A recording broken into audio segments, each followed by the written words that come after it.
why ndị Igbo be anyị ji wee choose nkwụ enu and not mmiri? Why ji wee choose onye to be a symbol of unify husband and wife? Start to study nkwụ as a tree. Nkwụ is the only or one of the few plants enwere n'omenala Igbo bụ na from A to Z of the materials ada aga waste. Eji ntụ ya agwa abacha. You are well free. Now, why the liquid, the mmanya eji wee na-unify couple? Because ngbo as a tree, ọ bụ na ebido harvest the drink, ọ dey take time, ọ ya agba very fast. Inwe ike nweta 2 gallon, 3 gallon, you won't go there again. But ọ bụ na ị na-atapụ nkwụ, ọ na-adị consistent. Ọ bụ na itinye enwere ike 1 week onye beg 4 gallon, but enwere ike 1 month onye gị ihe ngwo 10 ya enye gị, mana ọ na-atụ pam pam pam. So it symbolizes consistency in marriage. You understand? Ihe ji wee were na unify is because ndị Igbo achọrọ ka that marriage ga fast and end here. Welcome back again on Powerhouse TV. Today's episode is going to be a very interesting one. But let me introduce myself. My name is Williams, aka Uneducated Hustler, and I have my brother today because there's something important and why I brought my brother here. But let's introduce yourself first. Okay, my name is Okonkwo Elochukwu, popularly known as Obichinel on social media. And I have my Ofoto Chukwuma. So Charles, welcome to the show. Okay. Ofotinel. Obichinel. You know, what's the ones that they follow up on social media of a thing and there's something me and my brother was discussing about something, and we're looking for somebody that are grounded on that kind of aspect about life, and which is all these women and of a thing, and you know, you are kind of grounded on that aspect. So I said, let me just call you for this topic. Abiana Igbo now, there is major thing that is happening even as youth are supposed to be learned and whatever, but everybody is a poku. Everybody knew both money as mama like because he malo and the chokohanema. We're just trying to education. Nobody want to understand. Nobody just want to in understand like whatever. Everybody just want to understand. Yeah, but because people about this mania reasons people suppose mania and they bring an traditional marriage and reasons oji think back obrona no must no help can go anymore. And sometimes fear of people when this thing or something like that. Yes. So please, can you just want to learn? Okay, Igbo daalụ. First of all, anyị kwesịrị ibu ụzọ wee jụọ onwe anyị why nkwụ enu. You understand? Why ndị Igbo ji wee choose nkwụ enu ka ọ bụrụ a symbol of unify husband and wife? Because having a libation, I told people, gin and distilled spirits and the red wine, these people came in later days. Yeah. Our ancestors, they knew about nkwenu, they knew about ngbo, and they knew about mmili. So when you pour libation, and when so many libations you need a pour, you use mmili. When you need the pour, you use nkwenu. When you need the pour, you use spirits. But because of na I na fundi dibia, and na pour with spirit, we felt that no spirits can pour libation only. Now back to what I was saying. Why ndị Igbo be anyị ji wee choose nkwụ enu and not mmiri or any other thing? Why ji wee choose onye to be a symbol of unify husband and wife? You kind of start to study nkwụ as a tree, and then the drink. Nkwụ is the only or one of the few plants enwere n'omenala Igbo bụ na from A to Z of the materials ada aga waste, the useful. You understand? From A to Z, to the palm frond, to the ash. Eji ntụ ya agwa abacha. You are well free. So one is that one of the trees in n'ala Igbo bụ na onwere nke na-aga to waste. Now we've come to nkwụ enu. Now why the liquid, the mmanya eji wee na-unify couple? Onwe ibe ndị Igbo na-atụ n'inu asị gị anwụ na ngwọ na nkwụ na-abịa, meaning that nkwụ supersedes ngwọ in terms of quality and yes, and availability. And apụta onwe ibe ọzọ a na-apụtakwa asị gị gaa gbana ka ngwọ getụọ ka nkwụ. You understand? Because ngwọ as a tree, ọ bụ na ebido harvest the drink, ọ dey take time ọnwụọ, ọ ya agba very fast. Inwe ike nweta 2 gallon 3 gallon ọgwụ, you won't go there again. But ọ bụ na ị na-atapụ nkwụ, ọ na-adị consistent. You understand? Ọ na-adị consistent. Ọ bụ na itinye enwere ike 1 week onye beghị 4 gallon, but enwere ike 1 month onye gị ihe ngwọ 10 ya enye gị. Ọ na-adị consistent, mana ọ na-atụ pam. So there is consistency. So it symbolizes consistency in marriage. You understand? Ihe ji wee were na-unify is because ndị Igbo achọrọ ka that marriage gaa fast and end here. You understand? Any dị ka ọ dị consistent. The sweetness of that marriage should be consistent. Na-adị na-atụ pam ka nkwụ, ka ọ rafee ịgba ka ngwọ. You understand? Now also nkwụ as a tree can be used as a symbol of resilience, because nkwụ na-withstand ma storm,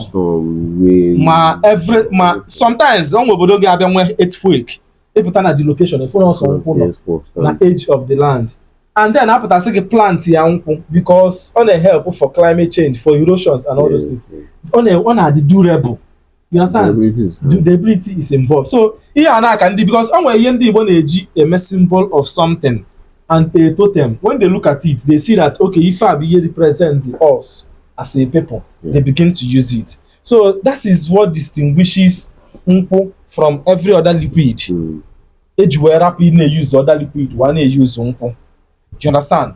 Now, in terms of mentality ndị mmadụ, na na-egbu mmadụ na ma mmadụ nwụọ nkwụ, na na-eme all those things, it boils down to ka esi wee kọrọ onye ahụ. Ịpụta kpọpụta mmadụ 10, make a survey ya, gwa m somebody from your own side iji ga anya gị fụ nwụchaa nkwụ na occasion ya daa nwụrụ. Ifu na enwe ike onwere onye ya aman. Sometimes ọ na-abụkwa a coincidence. Enwe ike mmadụ adị allergic to nkwụ, ọ ndị na-adị allergic to nkwụ, but they don't know. They take this nkwụ, at the end of the day when reaction they feel because of na poison the nkwụ. And sometimes enwekwa other food poisoning, because a na-eme occasion a na-eli nri. Enwe ike ọ na-eli ebie nwụọ stout jee ebe nwụọ spirit, eli nri alụgo anabatara o mee affect ifilie yes no mmanya enwu. Ichefuo na ka ị na-eze mmanya ahụ from your kinsmen, ka esikwe nri from your kinsman's house. You understand? You don't care. Enwe ike the man bụ uncle your wife, probably na the father anọrọ alive, ya agba ego nkwụ ị na-eze ndụ, the wife so na-esi nri. The wife na backyard so na-esi rice, but they will bring rice, unu erie rice, unu adị happy, but then the nkwụ ifilizie na the nkwụ. So ifili na ọmanye nwunye poison si ya tiri m ya, because as a couple I serve special, anọ onye ya anọ n'isi. And then ọgwụ a na-atụ egwu, like I said before, ọgwụ niile a na-atụ egwu, somebody don't necessarily need to tie na mmanya wee gbuo gị. You understand? Ọ bụ na nchi igbugo otu ị nọ now, I have to first of all target your spirit. Ọ bụ na ị na-achụ nwaanyị and your spirit or your spiritual guide chi gị na ya ji wee bịa ụwa na-hate ịchụ nwaanyị, I have to first of all kpee gị ikpe. I have to present that ịchụ nwaanyị to your chi, si ya isi this person na-achụ na nwaanyị na onye a na-achụ nwaanyị. I have to give you reasons to shift, to make something, and those shift to ya and make something. Enwetago m your chi, whatever I'm doing if it will affect you. Onwe ndị na-abịa ha nọ nna moto enwe accident but they survive. Asị gị na chi onye adịrọ wee gbu isu ebe anaghị eme ya. You understand? Na ife adịghị eme ya. So first of all bụ you have to check ihe a na-akọ akụkọ ka eziokwu. Enwekwa possibility of somebody see from inye gị mmanya wee gbuo gị. It is possible. We can't rule that out. Obi ndị mmadụ dị aghụghọ. You understand? Ọnya bụ a na-eme asị gị kwado ọfụma wa na-eje ife gị kwado, and then ọgwụ ihe ọzọ na-agwa, irrespective of not the possible inye mmadụ poison, but then it is not obtainable everywhere or all the time. Mana egwu ahụ ị na-atụ sometimes na your father-in-law ya ebi gị mmanya na-atụ egwu, your uncle your wife's uncle ya ebi gị mmanya na-atụ egwu. Sometimes I ask them, what's the essence of marrying from that family? Since you're not comfortable. Since you are not comfortable taking food from them, why are you marrying from that family? Because your father-in-law or your uncle, they can send it through their daughter. Do you understand? They can send it through their daughter. It's one be the father-in-law. In fact, on one occasion, they were about to bring wine. That is palm wine. The guy will do all these dorime group. I will the palm wine. The father poured from there. They put the palm wine back on here. Probably because of window. But he trusted the father-in-law. But now, some of them don't even trust their father-in-law. They tell you that their father-in-law's heart might be pure, but the heart of the neighbor are not pure. You understand? Sometimes you find out religion be a man. Indoctrination. You understand? Because they wanted to downgrade our own traditional marriage. You understand? For them to have dominance. People how they feel is it the need? They just feel the need to make a white wedding. But enwe efficacy dị na ịgba nkwụ eji wee mere as na inu ọnwa ni ihe agba nkwụ. Ọ sị anya bụ na ejiri ego no within the family circle ihe agba nkwụ. Ọ sị anya bụrụ no only the girl's father no there. As long as na enwe a witness no there and the girl will do witness. Gba nkwụ. But church ga-eme ya asị gị don't necessarily need to do that feast. In fact, gị bịa na church na aya agba. In fact, ọ bụ na nkwụ gị bịa then another problem elders in family meeting are evil, but elders in CMO and CWO are not evil. When you come to a village setting, Mona Gebo kinsmen, I can't even eat in our village meeting. When I be a Christian men association or Catholic men association, we eat together. How does it the same elder? So you find out that this thing has to do with our mentality. You understand? It has to do with sometimes what we fear is not always obtainable. But because of ego, the fear in us, and every Sunday they try to renew that fear. You understand? By drumming the fear. Yes. I feel that fear is first fearful expression appearing real. Most times. Exactly. That's what you need to do. Exactly. Fear. The full meaning of fear is forceful expression appearing real. And when the Nango said the mmanya had why don't you believe in that? You focus on the guy probably and then Nango China father Molike 89 or one also phone and focus on focus on the story. Now another thing you have to check the message or the reason why na yeji evi man mmanya or a representative yeji evi one mmanya. Onwe if you don't know when you put that ụmụnwaanyị adịghị enwe ikenga. Ụmụnwaanyị adịghị enwe ikenga. Ikenga na pass from a father to a husband. Onya na-eme ndị Igbo pụta ajụkata onye mụ na ajụba ka ya na-anụ.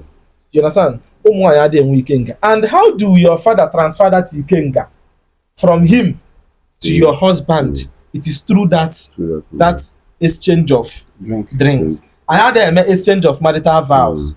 And when you able, I pledge to love you. Your father is giving you the husband, or your father is giving your husband an instruction. That is why you do or see my daughter. Ego niile mme na mme enye gị some. Ọ bụ na na-eme na boon. Imecha ego nwaanyị they take everything. Asị na ya ada ele nwa ele. Wele ego a ka I wee na-enete my daughter anya. Onwe ike ọ bụ na na-eme ego nwaanyị, onwe efi ya ewete, nwa ewu ya ewete. Sometimes those na-eme nwa nwaanyị nwụọ a na-ebunete ozu nwaanyị, onwe animal a na-ewete. Those animals are supposed to be given on your traditional marriage day. Because they felt that another illegal at the end of the day, they tell your husband when bringing nwanyi mgbe ihe edunetela anya n'ozu ebunetie with those items. That is why nwanyi nwo ihe ebunie you have to provide those things. And sometimes people or all these feminists are brainwash our women. into believing that ha nwere role in a society. Women, their role in a society shields behind their husband, but their role in a society is very vital, and one are whatever very vital. You understand? Whatever a woman will do, even you seek here the concept of your husband is because of spiritually, when call your female or backfire. But because of that, your husband shield, okay, it will not backfire. Just like you are no man. Excuse. You're going from there's something you're saying. I want to go back to the reason why. Okay, now nwoke na-enwe ikenga, and nwoke a na-ebi ụmụ nwaanyị ugwu na omenala Igbo kịta ọdụrọ very necessary medically, or deeply necessary. Most of the reason why eji ebi ụmụ nwaanyị ugwu is because of to reduce their sexual arousement. You understand? Because medically, a woman tamper with her genitals, when a reduced sexual satisfaction and sexual arousement. So that choroka ụmụ did that game BFA. You understand? But if you no nwoke, the very necessary medically and traditionally. You understand? And if you want to kill nwoke is a Polish ikengia. Onwe inu ndị Igbo na-atụ asị gị na onye na-anyụ mamịrị vu ọfọ n'aka. You understand?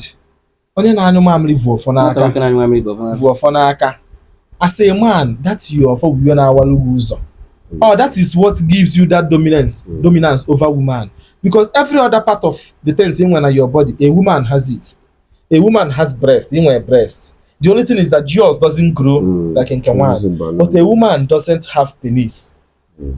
Obviously. You understand? That's that is what gives when you. The binary number. Yes, that gives you. That is where the negative and positive vibe comes. And that is where when they come together, you'll be able to mate and you'll be able to reproduce. Now, growing up, Oboneche Polish Ikengage as Obense, why doesn't do it? Onwe bụ mgbe m kwụsị na nwaanyị adịghị eji ọfọ, nwoke na-eji ọfọ, nwaanyị na-eji ogwu. But ụmụ eze nwaanyị a na-asị m ọfọ mmiri ọfọ nke nwana, their father na-efe ọfọ mmiri. It was your father that gave you that ọfọ mmiri. It is his responsibility to have that ọfọ. Yeah. But he gave it to you because of probably na the mmiri nwa gị. Na onye gị abụrụ the reason why you eji wee na-wield the ọfọ, wee na-eti ọfọ n'ala. You are not supposed to do it. You understand? But you can jide ogwu. You can jide onwe ndị na-eji mma, onwe obodo na-eji mma, onwe obodo na-eji palm front. But back to what I'm saying. Onwe so many things.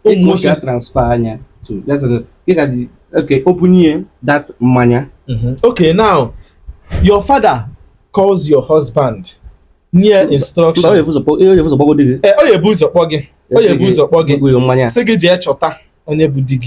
you understand? See how the thing works. You understand? But go and show the world, show off your husband. Imana is a ceremony to consummate Imegonwan, a marriage. Imegonwan involves immediate family. Ebanku involves extended family. You understand? Say well wishes and friends. Yes. Now your father, Amalgo Budigi, but on as Jego Siziani onye budigi. Show us out of ndini neba. Waziani onya ngubo no onya wakageni aye busy everlasting. And you go and bring that man. Now the instruction is ilu dear. Test here the mania as a form of acceptance, him accept that man. Now you see the man that in mania. So by the man in the money your father build, he's spiritually transferring ikenga, that is ownership of you to your husband. You understand? Yes. Ownership of the man. Yes, ownership. Yes, ownership. Ownership of Gilwan as a one, and the only feature him as a wife. If you consult your husband and your husband approves, it becomes legit. Yes. Let me just draw us back to Jewish Nazarite. Yeah. In Jewish Nazarite, a woman has the right, it's an orgabu a Nazarite. But how the husband not dear? Or the father not dear? Isn't it about the Nazarite? Your husband has said it's not possible. It becomes null and void. It doesn't work. Or now your father not dear. Say a mambu a Nazarite. It becomes null and void. with them because there's power in the spoken word. Whatever thing in a is rubbish or frivolity in a. So when the wife comes, or when the father near the uncle, or where be the wife, your wife, where you meet your father. Your father is seated as a husband down. So again, one. The you go for the one. Oh, when my father yaga as far as no say will give the tell one. And I said it, I'm going to tell my son-in-law. Obu say do not tell him one.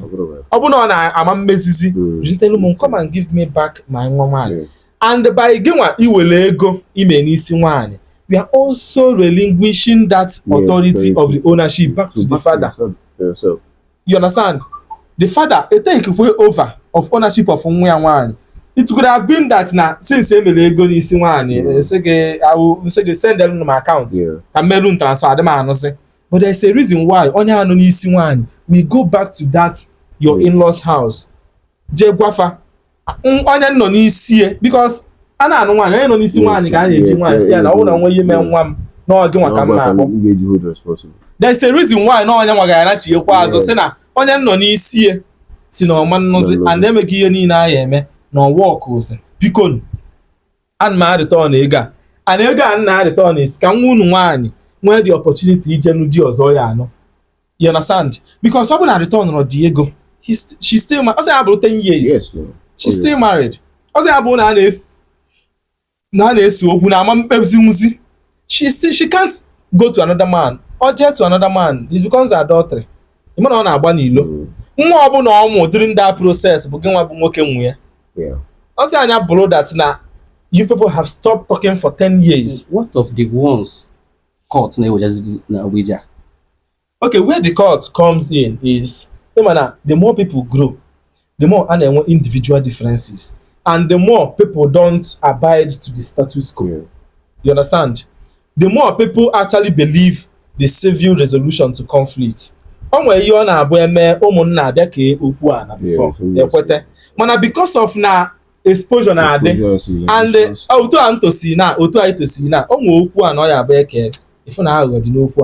if that you have more points, you win in this case. But because of now favoritism now you tend of resort to civil judgment or court because you have the fact. You understand? So the idea to actually bring resolution to any disagreement, the immediate family or now before a court about into irresolute issue resulting from marriage. Honor the husband and the wife family come together. Case you work ego na court they will the guy ego is that nothing get bia with ego. Now one is not down, and you decide to hold one hostage. You understand? Get bia na one is not down, say give one esie ikpe. Isi na down zipu. Then bia with ego so that one food yours or no. Because you know that you have the liberty of marrying. She doesn't have the liberty of marrying. That is wickedness. That is where the court comes in. Mwazi welusie Diego Genesia customary courts here. And they come in and they call them because they know he will listen. You understand? Because someone will listen. My force, my police, there's consequence for it. That is where I have and Obuna Obiara, you will Diego as long as you will get that place. That's one adisia free because you obodo polalo. Because we would go together say this is our way of life. Once you abide to it, once you default, you may go sana.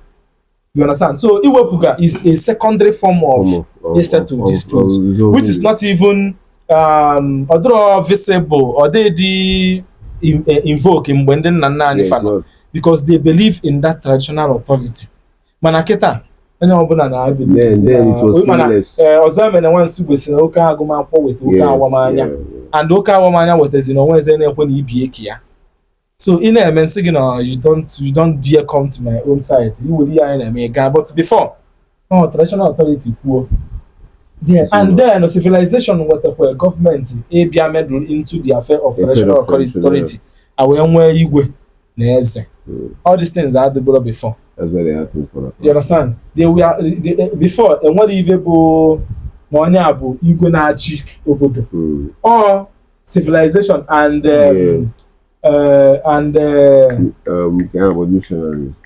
what do they call sorry, let's just move on. And colonization.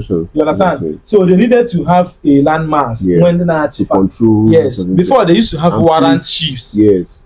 Now actually these areas. Something can you just in some few sentences or whatever tell our listener, young ones, the importance of must, let me say, is a must to make sure say no for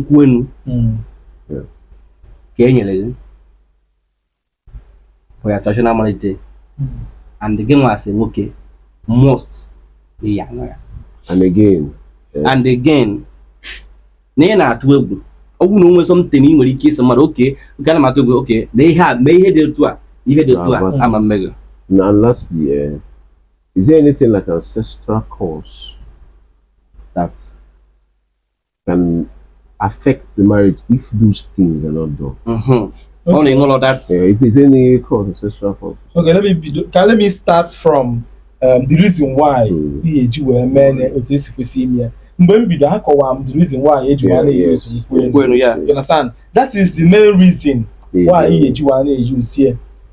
Ọ bụrụ na ị da aṅụ nkwụ, maybe ị da aṅụ alcohol, testing it will not kill you. You understand? Testing it, ọ ka eji wa na-eme nwaanyị na-evi nwoke mkpọ na-enwe ya n'azụ. Probably enwe ike ọ bụla ya nọ n'isi or nne ya or senior brother or nwanne ya nwoke or friend ya trust. If you are not drinking it, test ya nye. Ọ bụ na your wife na-aṅụ, this is an agreement between the husband and wife. Ọ bụ na your wife na-aṅụ ọfụma ya bulu ụzọ mo follow it to the extent you test. You just need to have that connection. Or agbanye unu obere. You understand? And with the reason why I go for ndị nna anyị from somewhere and they testing. You have to have that communion and with them. You understand? You have to have that bonding. All the very important because you check here most families see what's on. You check here the style of marriage. Yes. That's all complete.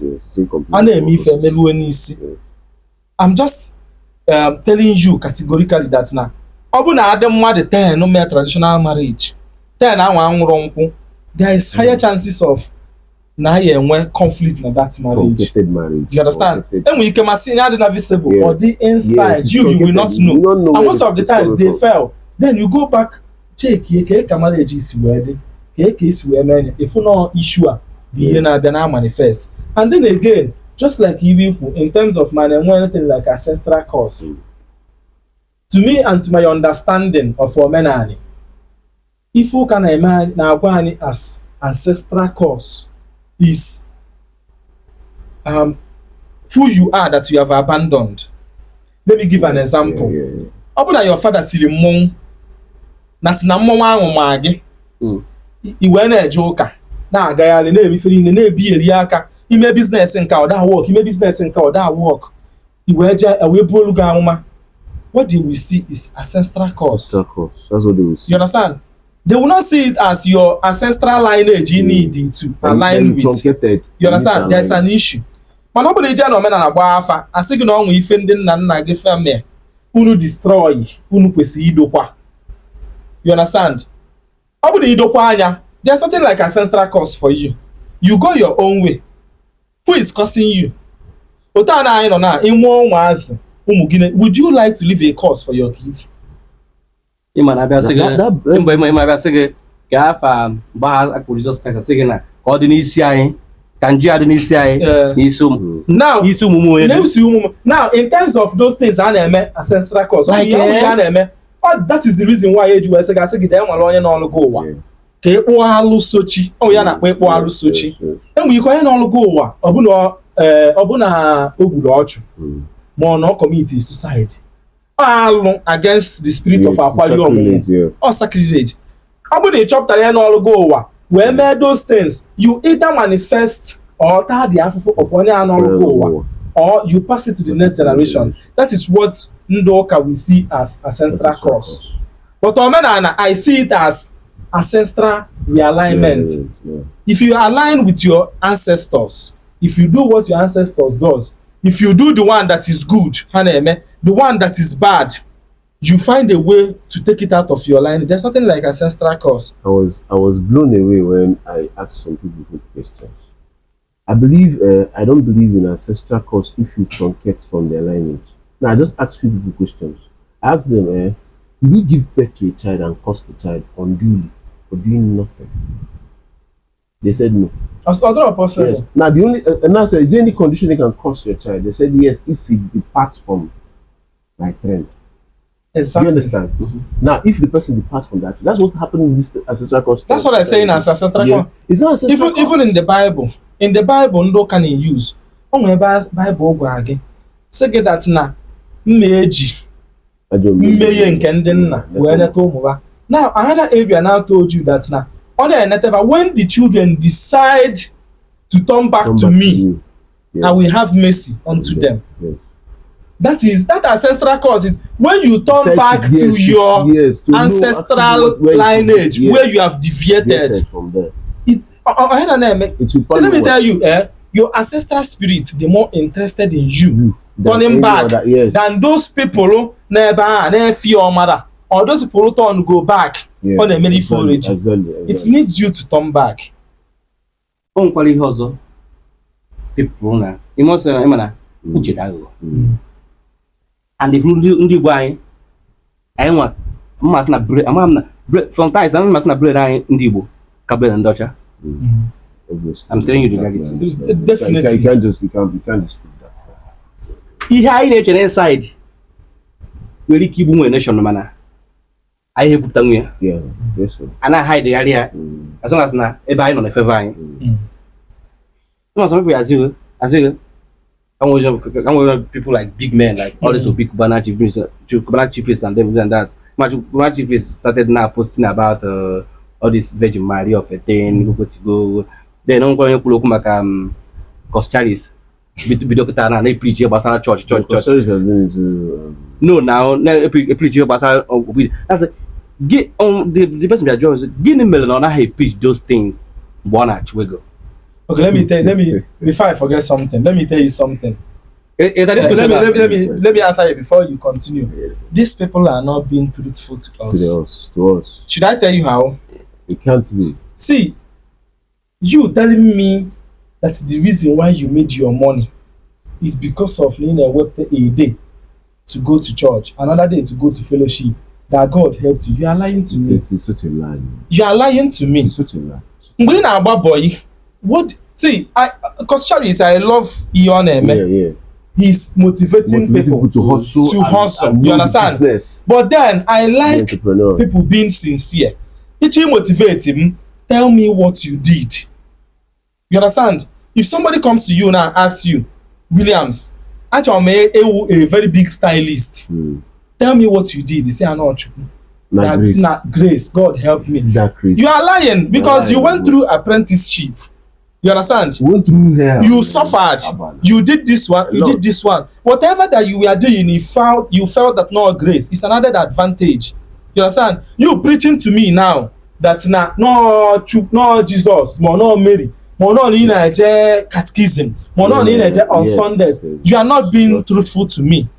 Just like Otano now. It's how am I able to be to raise myself to this standard and no. I will tell you the steps I took in Omenana. So that all your channel to the line of Iocho men in my life, so that I can actually prosper. I aligned with Onyambo. I checked. Get the kind of life we live. Get the kind of life more we see live. Then once again I'm balumbo. If I come out as onye omenana wee sị gị nwanne na omenana amaka na m rụchara agwụ blow, I am lying to you. Enwere ihe mme. I came down to Oka, I hustled, I started getting noticed, I started marketing ihe nnele, I started building a business. Yes, because and apart from that, if you look at that around, you're not marketing, you're not selling. You have using that. Your yes, I platform. created a platform. See, let me tell you the funny thing about my life. When I was into politics, you understand? I was a political aide. You understand? Even my boss is a current House of Assembly member. We worked tirelessly, we did everything. And then I was expecting no politics can venture into it. You understand? I didn't know young. I finished school, I came back to Anambra State. I started because I loved politics. I played politics as a student in student union government. I so much loved it. I felt then I was wandering in the wilderness of confusion and ignorance. My uncle wasn't as polished as what the I didn't know about all these things, you understand? But somehow I started realigning myself. You understand? I started doing all this. Now a record. My place Enugu, we have so many cultural heritage. Now I got a record here, post. I was deriving joy in it because I can do without you paying me. I loved culture. I wasn't kind of brought up in the best cultural practice, but then I was striving. That's you understand? That's I was going out of the status quo of everything my family stands for. And it was aligning for you. It was aligning, you understand? Now, when I started asking questions, who am I? When I find out that I need to to fine tune. Yes, to fine tune, that's my gift. You understand? My inspiration to focus on something. Well, the funny thing is, I used to tell so that I tell them, Omenani has a protocol. Wait, another thing. See, there is something, say we are going to have another episode now, but there is something I am more concerned about because I know, say, a lot of people. Is there anything? Okay, they will take. Yes. That will avert in case. Okay. In Igbo, methodology and cosmology. I were anti-poison. Yes, you understand? Yeah. We have so many of it. I were yes, I grew up knowing about Manuel Pojuku. I were Usora. We have all those things. But now, how to use it becomes where you need to seek for further guidance. You understand? A man say that now somebody na up to occasion on wodieni ota usora na kinwaje ito usora na ya na no ya like it. You understand? Imara ka onye asikwado yes, and then imara ka chi asikwado, and then sometimes ihe ndị mmadụ na-eme open dị na abu anwansi. You don't know what they have done inside. Imara ka ba si echekwa onwe ba because if put like this na-ene m anya ndị occasion ndị enyi na free kinwa richo na asaga afọ. Imarama, are you deviating from your chi? Only if a chicken and son, only yan upon such. You understand? Such sometimes. Look at him, don't worry. No, all the related to your neighbor. All the related. Yet to a second, all the related is. And when you get your such and son, so you will make a particular thing or eat a particular thing. You hear that and also I give you anti-poison. You know, go work. You understand? Your such is against that thing. And when you on such abolition alcohol, no hate alcohol. If every time in alcohol, I look at that anabatia, but we don't pay attention to it. More now alcohol now more 6 bottles, give more 2 bottles. Also, you give more manual it will have an effect on you because it's against your spiritual guide. So now back to in terms of money again. Only abuna na eje na kwado onwe ya kwado. Do you understand? Number one thing is knowing ebe na wine. If you don't trust them enough, anyway, like I said, manual anti-poison. And see that you can actually drink, you can eat. It's just about you. Ghana your place. Maluka ndi bunu CMA. Maka kandi CMA. Abro kandi CMA. Enwe m ike obona ebe na Enugu kwuba anyị if I dey see ogwu. A na anu anu. Bo osisi mango ọ bụ na ndị bụ unu na osisi mango is a totem na unu adịghị osisi mango if na ọma wọkụrụ gị. That is why I always tell people go to your place ma look ka ndị bụ unu si eme ka ndị bụ unu si eme ime enye it will work for you. Okay, thank you guys. We are rounding up this one up, but try to always be on this channel. We are here to learn, not to drag. We are here to do it, to teach and to learn, not to drag. Thank you once again for coming. Thank you very much. See you next episode.